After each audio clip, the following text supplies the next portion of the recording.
Thank you, Mr. Speaker. This emergency budget, Mr. Speaker, has brought the Right Honourable Lady to a cold, hard reckoning. She has become very fond recently to talk about the world having changed. Well, indeed it has, Mr. Speaker. This country was growing at the fastest rate in the G7 only about a year ago.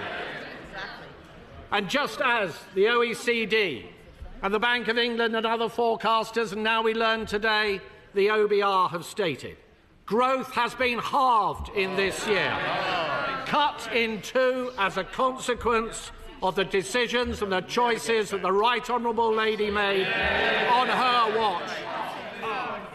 Inflation, which was down to 2%, bang on target on the very day of the last general election under a Conservative government. We are now told this year will be running at twice the level as was forecast under ourselves in 2024. This is going to mean prices bearing down on households and on businesses right across the country because of her choices. And the OBR also says, Mr. Speaker, that unemployment will be rising this year and next year and the year after. And in fact, across the forecast period, it will not decline at all. So much for the Right Honourable Lady's back-to-work plans. And we have already seen, Mr. Speaker, what it means when it comes to controlling borrowing under this Chancellor. And yes, she has come forward now with a plan to squeeze spending later on in the forecast period. And she has, of course, told the OBR that these are the elements of spending restraint to which she will stick. But what do the markets think? And could I ask the Right Honourable Lady, given her track record, given the fact that she has failed to control spending and borrowing to date, what does she think the markets are going to make of her latest promises? But the Right Honourable Lady, Mr. Speaker, says, of course, that none of this is her fault. It is the war in Ukraine. It is President Trump. It is tariffs. It is President Putin. It is the Conservatives. It is her legacy. It is anybody but her. Well, what the British people know, Mr. Speaker, is that this is a consequence of her choices. She is the architect of her own misfortune. It was the Right Honourable Lady, Mr. Speaker, who talked down the economy, so that business surveys and confidence crashed through the floor. It was the Right Honourable Lady who confected the £22 billion black hole. A smokescreen that was only ever there in order to cover up for the fact that she and the Prime Minister reneged on their promises to the British people during the last general election. And a black hole that the OBR themselves, ironically at the government's behest, have said they will not legitimise. She chose to be reckless with a sliver of headroom against her fiddled targets. She borrowed and spent and taxed like it was the 1970s. Little wonder, Mr. Speaker, that the Chancellor has tanked the economy. Little wonder we have an emergency budget, all because of her choices. Even a basic economist, Mr. Speaker, knows that if you tax something, you get less of it.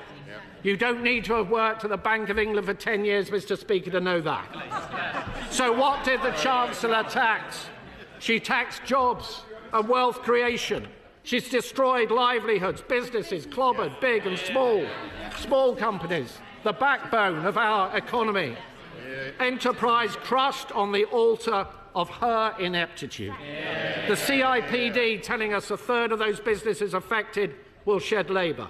Morrison's losing 200 jobs, Tesco 400, Sainsbury's 3,000 jobs lost. No wonder the Federation of Small Business say that outside of the pandemic, business confidence has been left at its lowest level on record. But it's not just businesses, Mr. Speaker. It's charities, it's GPs, it's pharmacists, It's those who transport children who have special educational needs, and it is hospices caring for the sick and the dying. In this House, Mr. Speaker, the Labour Party had the opportunity yesterday and last week to stop that, but they voted our amendments down. And we will never let their constituents forget it. Mr. Speaker, the real black hole, Mr. Speaker, the real black hole is not the one the Chancellor invented, it is the one the Chancellor created. It's not a central problem, Mr. Speaker, the fact that this Chancellor is a gambler. Even with her fiddled fiscal targets, she left way too little headroom. Way too little headroom. And it's not the truth that whilst the Right Honourable Lady said at the last budget that that was a once-in-a-Parliament reset, she rolled the dice on a wafer-thin margin, and she lost. Reckless with her fingers crossed, she fiddled the targets and she missed them.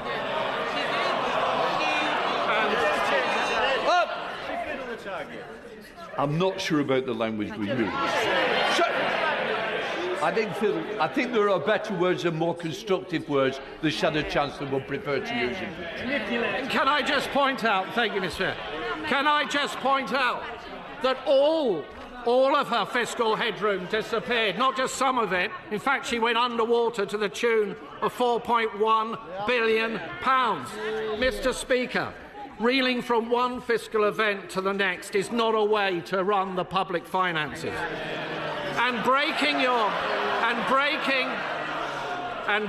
your fiscal rules to the extent that the Right Honourable Lady has in just 6 months is a public humiliation. And could I ask her, would she scrap the absurd Chagos deal and put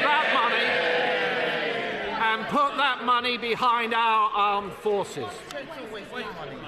Mr. Speaker, the economy is in a perilous state, but there was a different way. There were different choices on taxing and spending and borrowing and on productivity and on welfare. And let me just say a few words on welfare. It was the privilege of my life, Mr. Speaker, to have served as the Secretary of State for Work and Pensions. And when it came to welfare reform, with that privilege came a deep responsibility.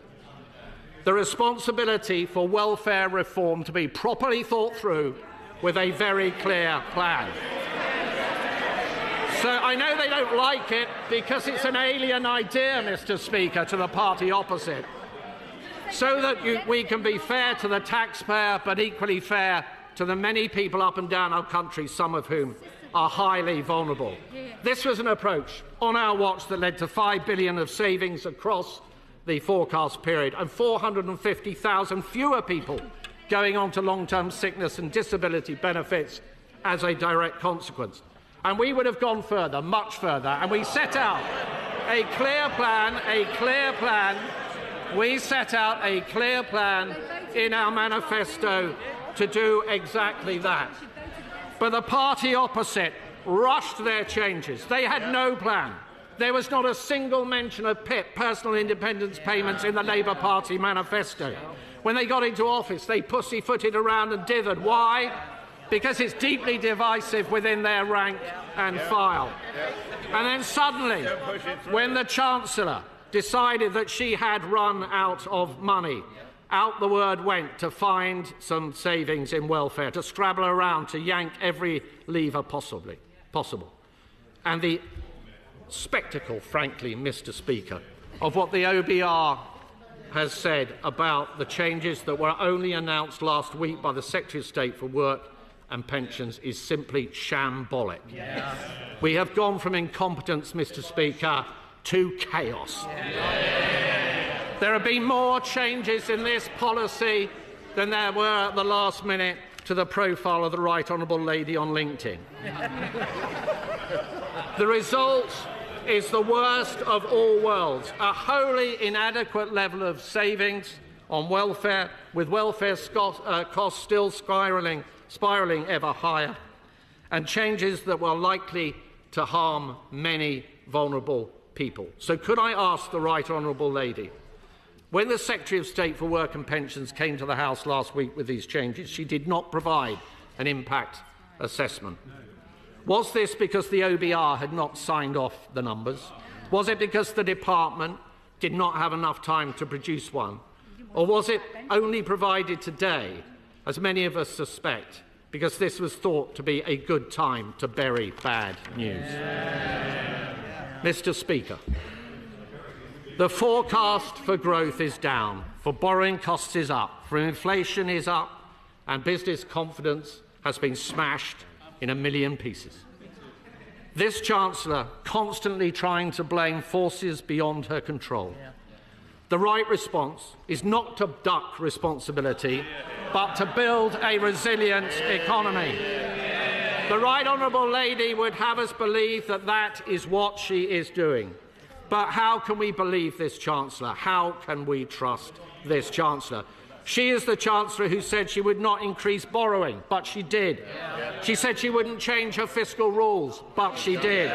She said she wouldn't put up national insurance, but she did. She said she wouldn't cut winter fuel payment, but she did. She said she wouldn't tax farmers, but she did. And she said she would not move to more than one fiscal event a year, and she just has. And now we are all paying the price of her broken promises. Today's numbers confirm it. We are poorer and we are weaker.